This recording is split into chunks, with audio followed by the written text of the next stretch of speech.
Hello everyone, सभी को मेरा नमस्कार। और आई होप कि आप सब बहुत अच्छे होंगे, हंस रहे होंगे, मुस्कुरा रहे होंगे और सभी लोग स्वस्थ होंगे।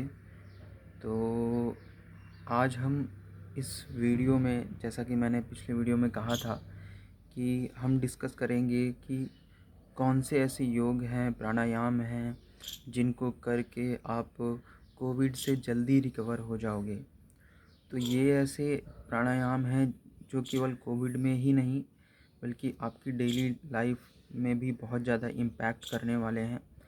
तो बाकी लोग भी इस वीडियो को ध्यान से देखें और मैं बहुत ही डिटेल में आपको बताने वाला हूँ कि कैसे करते हैं, उसके क्या फ़ायदे हैं, क्या नुकसान है, वो सारी चीज़ें हम डिस्कस करेंगे।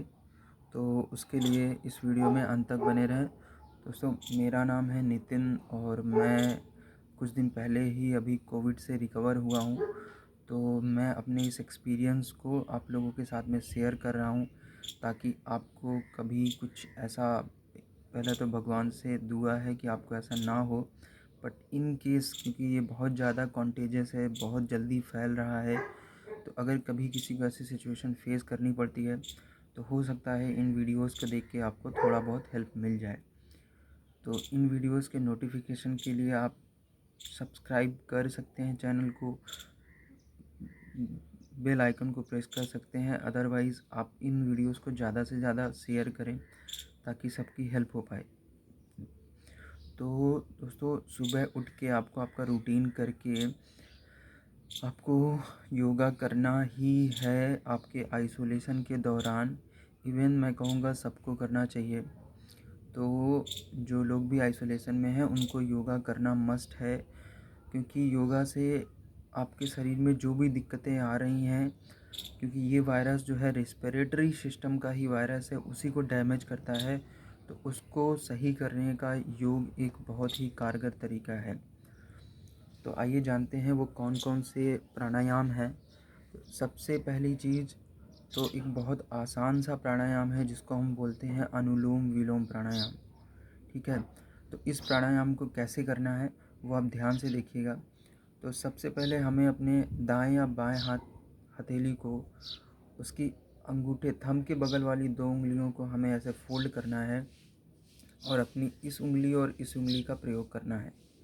ठीक है, अब क्या करना है, हमें अपने दाहिने नॉस्ट्रिल को, जो नाक का छेद है, उसको बंद करके और बाएं से सांस लेनी है, डीप ब्रीदिंग करनी है, जितनी सांस आप भर सकते हैं।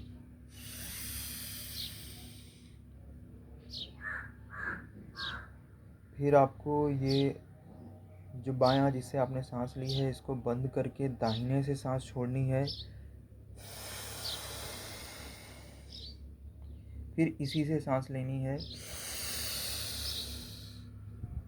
और इसको बंद करके इससे छोड़ना है।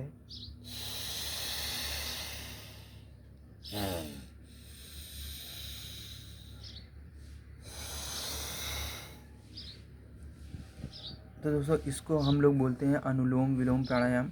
बहुत ही आसान है, बट ये आपके शरीर में ऑक्सीजन की कमी को पूरा करता है, ब्लड सर्कुलेशन को मेंटेन करता है। रात भर में हमारा जो हम जो सोते हैं उससे हमारा जो ब्लड प्रेशर होता है या फिर हार्ट बीट्स होती हैं, वो कहीं ना कहीं थोड़ी सी सोने के हिसाब से चेंजेस हो जाते हैं उनमें। सुबह उठते ही अगर आप ये प्राणायाम करते हो तो वो सारी चीज़ें फिर से रेगुलराइज हो जाती हैं और इसका आपको बहुत ज़्यादा इफेक्ट देखने को मिलेगा आपकी लाइफ में। तो पहला तो ये हो गया।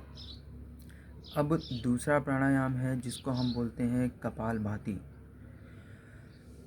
इसका बहुत ज़्यादा इम्पोर्टेंस है आपके आइसोलेशन के दौरान, क्योंकि ये आपके फेफड़ों को मजबूत करता है, आपके बॉडी में ऑक्सीजन के लेवल को बहुत हाई कर देता है।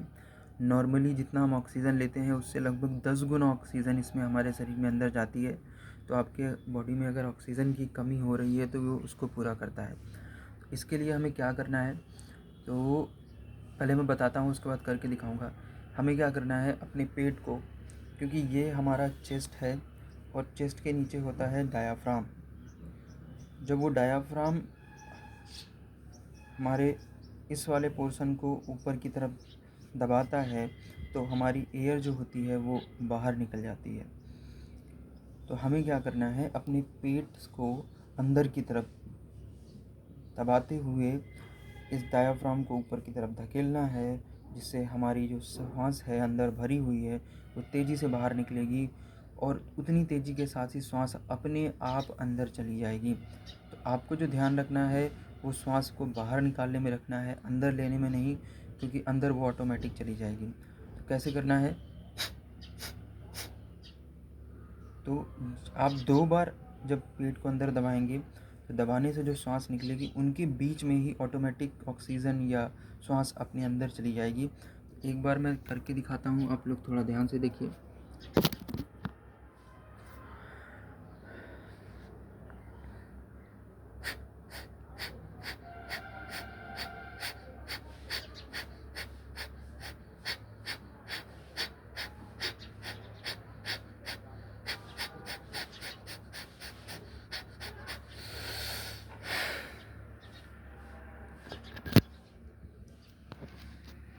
तो दोस्तों, आप इसको शुरुआत में इतना जल्दी ना करें, क्योंकि आपको प्रॉब्लम हो सकती है, आपको थकावट लग सकती है।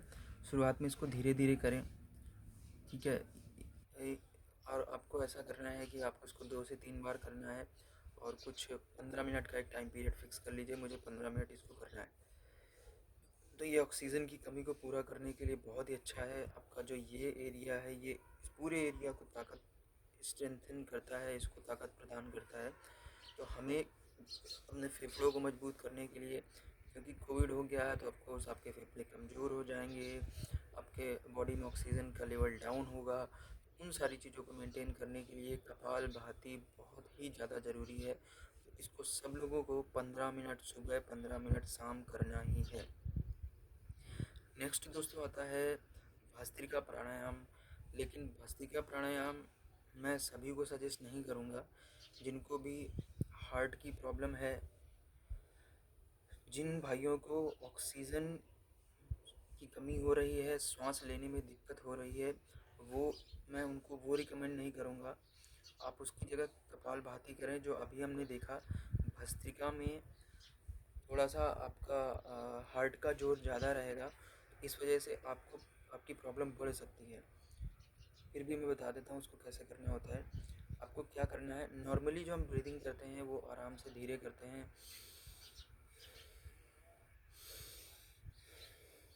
लेकिन भस्त्रिका में क्या होता है, भस्त्रिका में हमें इसी ब्रीदिंग को और तेज करना होता है और नॉर्मल जितनी ऑक्सीजन हम लेते हैं उससे 10 गुना ज़्यादा ऑक्सीजन हम अपनी बॉडी में लेके जा रहे होते हैं। तो कैसे करना होता है इसको,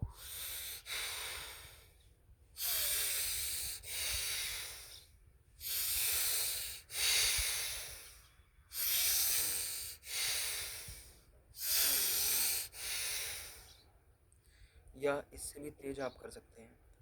तो ये रहा भस्त्रिका। इसमें शुरुआत में आपको बहुत ज़्यादा थकावट महसूस हो सकती है। ये आपके ब्रेन को, आपकी आइज़ को, आपके इस पूरे एरिया को ज़्यादा ऑक्सीजन दे करके और उनको हेल्दी रखता है। तो ये बहुत ही अच्छा प्राणायाम है। आप जब स्वस्थ हो जाएं तो इसको करें, या फिर आप बहुत तेज़ मत करें, आप थोड़ा डीप ब्रीदिंग करें, लेकिन आसानी से करें। जैसे तो ये एक तरीका हो सकता है। तो ये रहा भस्त्रिका।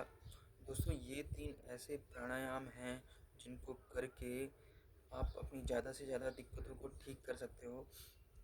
इसके अलावा एक एक्सरसाइज और है जिससे आपके फेफड़े मजबूत होंगे। तो कैसे करना है आपको, सबसे पहले आपको डीप ब्रीदिंग करते हुए सांस को अंदर खींचना है, जितनी ज़्यादा से ज़्यादा खींच सकें आप। थोड़ी देर होल्ड रखना है, 5 सेकेंड्स, और ताकि वो ऑक्सीजन अच्छे से एब्जॉर्ब हो सके आपकी बॉडी में, और उसको अपने मुंह से एक छोटा सा हवा निकलने के लिए रास्ता दे करके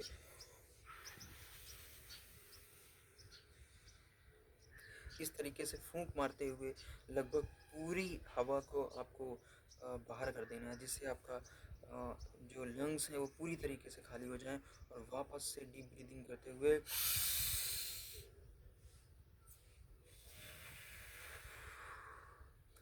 ये आपके फेफड़ों को मजबूत बनाता है। तो एक ये एक्सरसाइज हो गई। दूसरा दोस्तों, जो सबसे ज़्यादा हमने देखा है वो ये देखा है कि कोविड हो जाने पर लोग बहुत ज़्यादा परेशान हो जाते हैं। उनके मन में एंजाइटी एंड डिप्रेशन ये सारी चीज़ें रहती हैं। तो इन चीज़ों को टैकल करने के लिए कुछ है क्या?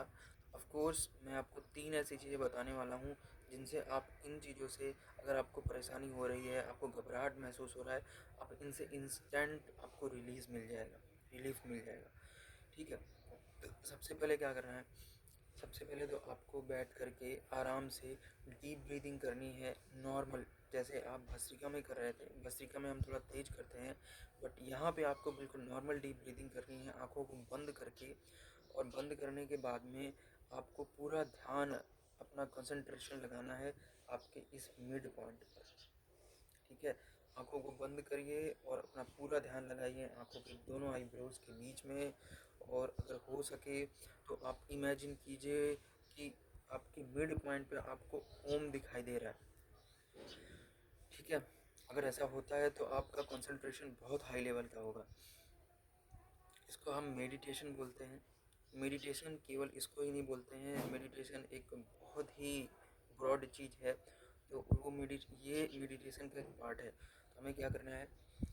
हमें आराम से, हम जिस आसन में चाहते हैं उस आसन में बैठ जाएं। पद्मासन, सुखासन, अर्ध पद्मासन। ठीक है? और उसके बाद बैठने के बाद में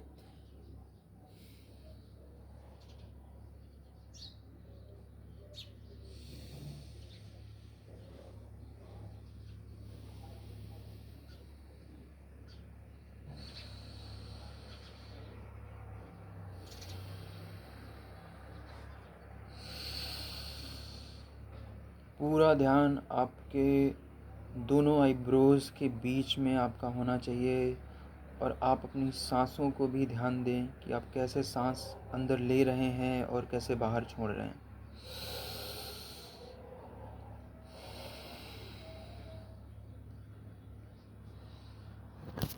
तो ये एक तरीका है मेडिटेट करने का। हमें दिन में कम से कम 15 से 20 मिनट ऐसा मेडिटेशन करना चाहिए।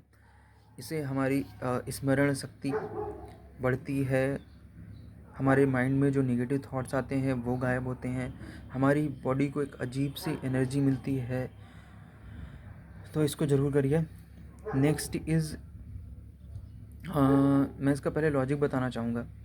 आपने छोटे बच्चों को देखा हुआ रोते हुए कभी? वो रोते हुए हमेशा या फिर ओ इस तरीके के साउंड निकालते हैं। जो हमारे हिंदी के वोवेल्स होते हैं वो साउंड निकालते हैं, ई ऊ ए, ये सारे साउंड निकालते हैं। एक्चुअल में ये जो साउंड्स हैं ये नेचुरल साउंड्स हैं और ये रिलैक्सिंग साउंड्स बोला जाता है इनको। जब भी कोई बच्चा परेशान होता है, उसको कोई दिक्कत होती है, वो ये साउंड्स निकाल करके खुद को रिलैक्स्ड महसूस करता है। कई बार आप देखते होंगे बच्चा रो नहीं रहा है वो, लेकिन वो ज़बरदस्ती ये साउंड निकाल रहा है। तो इस चीज़ का प्रयोग हम भी कर सकते हैं।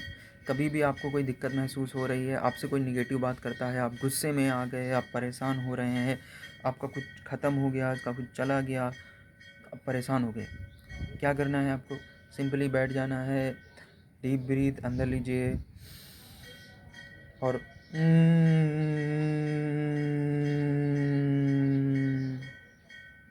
और यही माँ का साउंड निकालते हुए आप इसको पूरी सांस को बाहर निकालते हैं।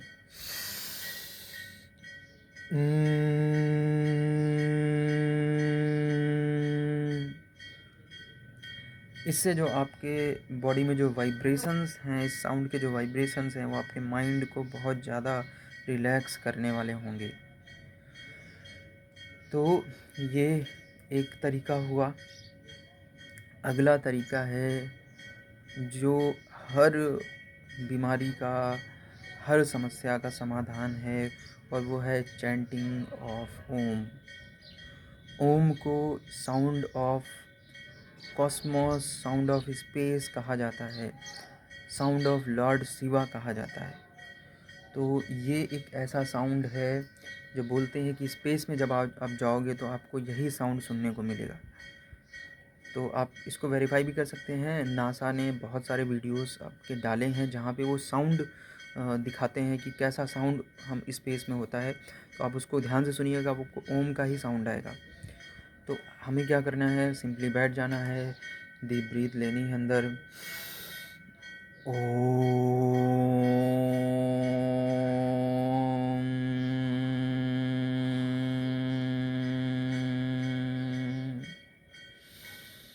अब देखिए इसमें 2 साउंड होते हैं, ओ एंड माँ।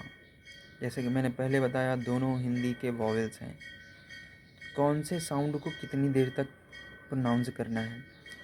ओ वाले साउंड को 2/3 और माँ वाले साउंड को 1/3 टाइम देना है आपको। मतलब अगर आप 3 मिनट तक ये साउंड अगर प्रोनाउंस कर रहे हो, वैसे भी बिल्कुल एग्जैक्ट तो नहीं हो पाएगा, बट आप ट्राई करिए कि ओ को ज़्यादा साउंड और माँ को थोड़ा कम, ठीक है। और जिस समय आप ये कर रहे हैं, आपका पूरा ध्यान आपकी जो ओम का प्रोनाउंसिएशन है, इसका जो साउंड है इस पर हो, इसके वाइब्रेशंस पर हो। बहुत ज़्यादा असर होने वाला है। दिन में 10 से 15 बार आप जितनी बार इसका साउंड कर सकते हैं करिए। ये आपको बहुत ज़्यादा फ़ायदा देने वाला है। बहुत ही रिलैक्सिंग है, बहुत ही एनर्जेटिक है और आपके शरीर में एक अलग एनर्जी को भर देगा। आपके अंदर पॉजिटिव एनर्जी को भर देगा और आप देखेंगे कि आपकी जो भी प्रॉब्लम थी, आप जिस वजह से भी परेशान हो, वो अपने आप ख़त्म हो जाएगी। तो दोस्तों, इस वीडियो में इतना ही। जाते जाते बस यही कहूँगा, अच्छा खाइए, सात्विक जीवन जिए, योग और प्राणायाम को नित्य अपने रूटीन में शामिल कीजिए। सभी को मेरा नमस्कार, धन्यवाद, जय श्री राम।